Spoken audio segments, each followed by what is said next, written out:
como prometemos, nós começamos agora uma série de estudos bíblicos e um material que está sendo produzido com um único objetivo, que é te ajudar. Porque eu creio que quando a palavra do Senhor é pregada e a verdade do Evangelho é declarada, então Deus cumpre o seu propósito.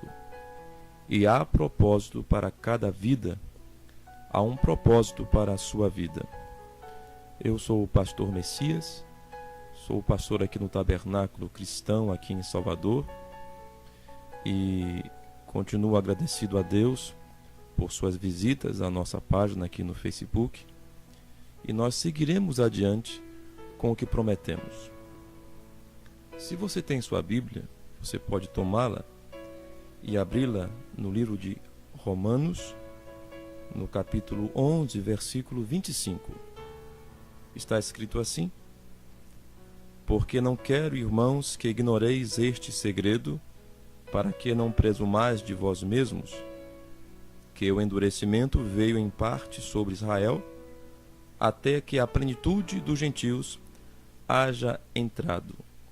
Gostaria que você notasse: plenitude dos gentios, endurecimento de Israel e plenitude dos gentios. Também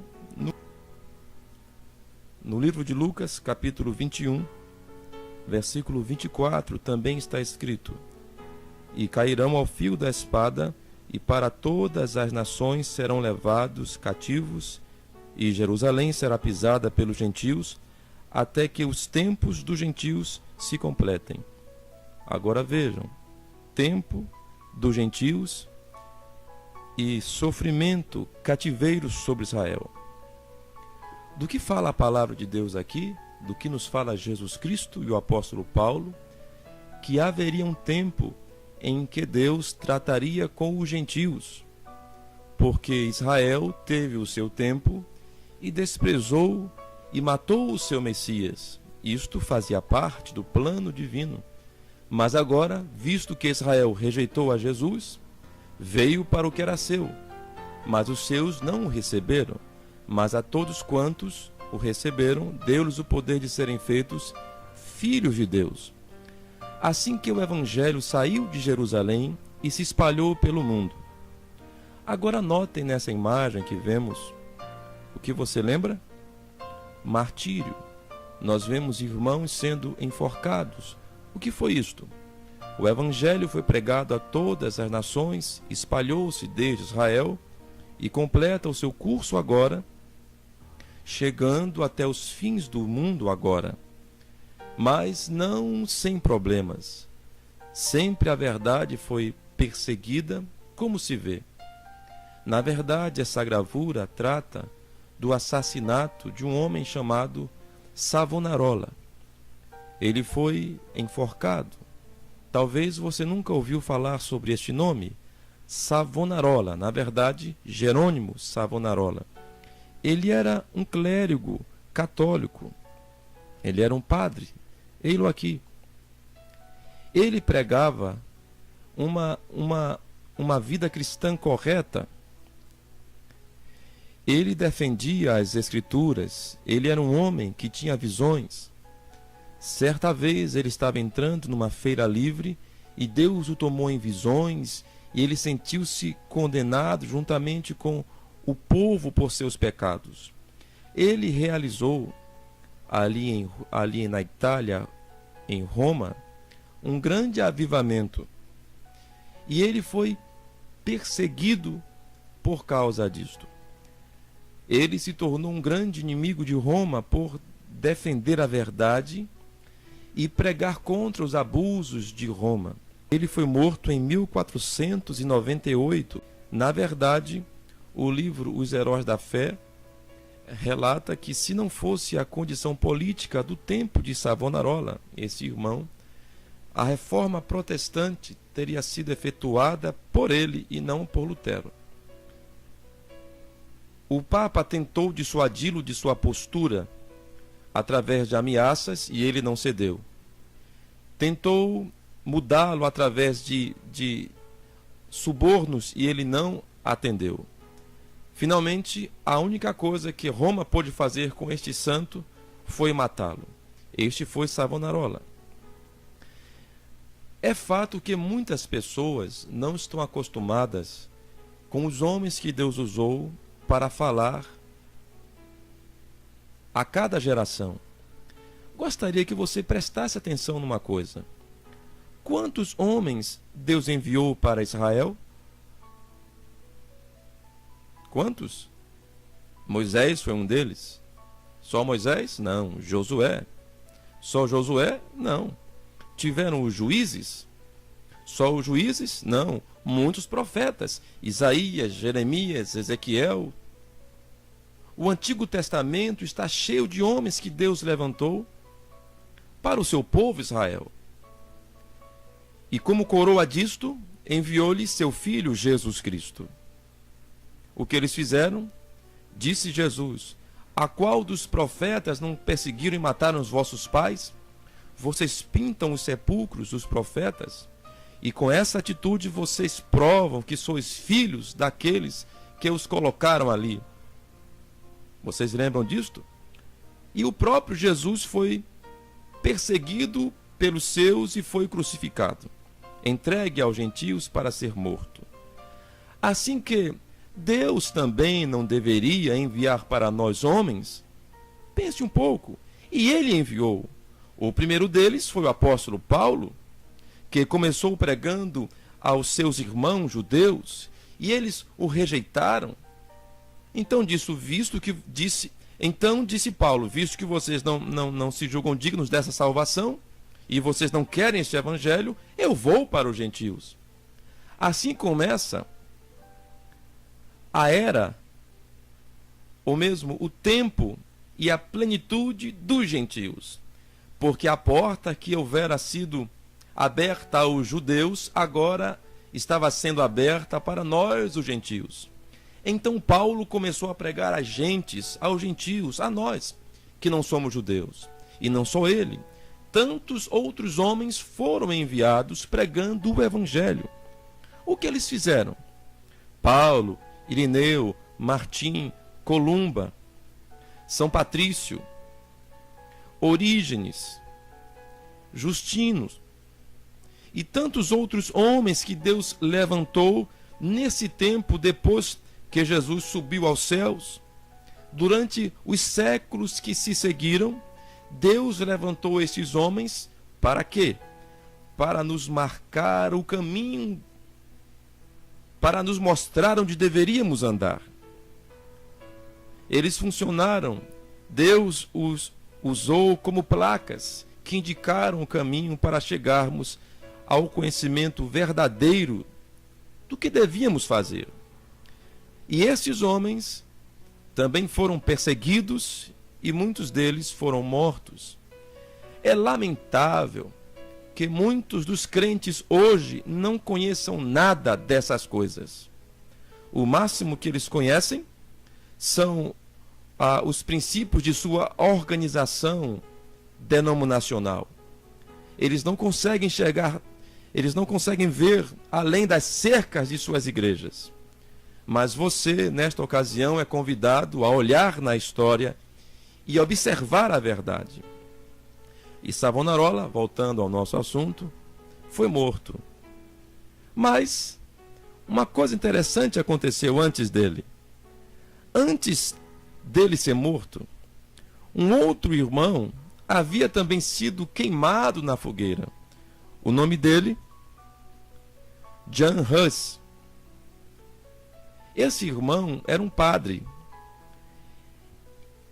E sendo um padre católico, ele era amado pelo povo porque ele pregava um evangelho simples. E ele pregava na linguagem do povo. De maneira que o povo amava escutá-lo. Mas vocês lembram, ele viveu em 1400, no século XIII. E ele defendia as mesmas coisas que Lutero viria a defender 100 anos depois. E ele foi levado a julgamento e finalmente foi condenado como herege e morto. Mas quando ele estava encarcerado, esperando para morrer, no cárcere, sentenciado pelo Papa a ser queimado vivo, João Hus disse: podem matar um ganso. Em alemão, sua língua natal, Hus é ganso. Mas daqui a 100 anos, Deus suscitará um cisne que não poderão queimar. O que era aquilo? O que foi isto? Uma profecia, pois 102 anos depois, na história do mundo, um fato inédito aconteceu. Martinho Lutero, em 1517, ele prega na porta da capela do castelo em Wittenberg as 95 teses, o documento que seria o mais lido da história do mundo, e começa então a Reforma Protestante. E é sobre esse Martinho Lutero que eu desejo falar por uns minutos a você. Martinho Lutero, muitos conhecem este nome, mas o que muitos não sabem é que ele foi um homem levantado por Deus e estava previsto na Bíblia que em dado momento apareceria um ministério como este de Martinho Lutero, um reformador. O que ele queria? Ele era um monge agostiniano, era um homem católico, e ele nunca teve a intenção de dividir a Igreja Católica. O que ele queria é reformar, pelo que ele foi considerado como o Reis saxão, ou como o Reis da Alemanha, como um herege. Todavia, o que ele desejava era ver a sua amada Igreja livre de erros. Não é o que nós desejamos também agora? Se este não é o momento em que temos tantos erros para ser corrigidos na Igreja, é este o momento. O que acontece? Nós precisamos de um outro Martinho Lutero que tenha coragem de declarar o erro da Igreja. O problema é que nos dias de Lutero nós tínhamos uma Igreja Católica. Mas hoje não temos só a Igreja Católica, nós temos as suas filhas protestantes. Porque Martinho Lutero nunca teve a intenção de dividir a Igreja Católica. Lutero morreu tentando reformar, mas os seus seguidores então se tornaram protestantes, fazendo parte desse cisma. Mas na verdade Lutero sempre quis a reforma da Igreja, porque um cristão autêntico nunca crerá num sistema de homens. Ele nunca crerá em uma denominação. Ele crerá nas Santas Escrituras. E eu pergunto a você, quando foi que Deus dividiu o seu povo? Jesus mesmo disse a Pedro: tu és Pedro, e sobre esta pedra edificarei a minha igreja, e as portas do inferno não prevalecerão contra ela. No livro dos Mártires, John Foxe comenta esse texto dizendo assim: nesse texto nós encontramos três coisas. Primeiro, que o Senhor Jesus Cristo terá uma igreja. Depois Foxe diz: e que ela terá uma intensa oposição do inferno. Esta é a segunda coisa. E a terceira coisa, disse Foxe, ela permaneceria, porque está escrito: e as portas do inferno não prevalecerão contra ela. Por isso, meus irmãos, houve tanta dificuldade na vida desse irmão, tanta luta, e tentaram até matá-lo, como tentaram e conseguiram matar Savonarola, Jan Hus e tantos outros homens foram mortos por causa do Evangelho, mas por providência divina esse irmão não morreu, mas bem que tentaram. Porque todo aquele que quer viver piamente em Cristo, diz a palavra, padecerão perseguições. Assim que Martinho Lutero, ele começou um movimento que foi chamado a Reforma Protestante. Eu sei, meus irmãos, que muito da história do mundo e da igreja é omitida das pessoas, é desconhecida pela maior parte das pessoas. E eu, nesse pequeno vídeo aqui de estudo, eu apenas quero deixar você familiarizado com alguns personagens. E você depois pode estudar nos livros, mesmo na internet, você consegue ver muito da história desses homens. E você perceberá o que eu estou tentando comunicar. Estes irmãos eram homens de Deus, e eles não estavam divididos, e eles não queriam outra coisa a não ser divulgar o Evangelho de Jesus Cristo, a Bíblia. Foi também por isso que este Martinho Lutero teve tanta luta, porque ele cometeu uma blasfêmia muito grande, traduzir a Bíblia. Você sabia disto?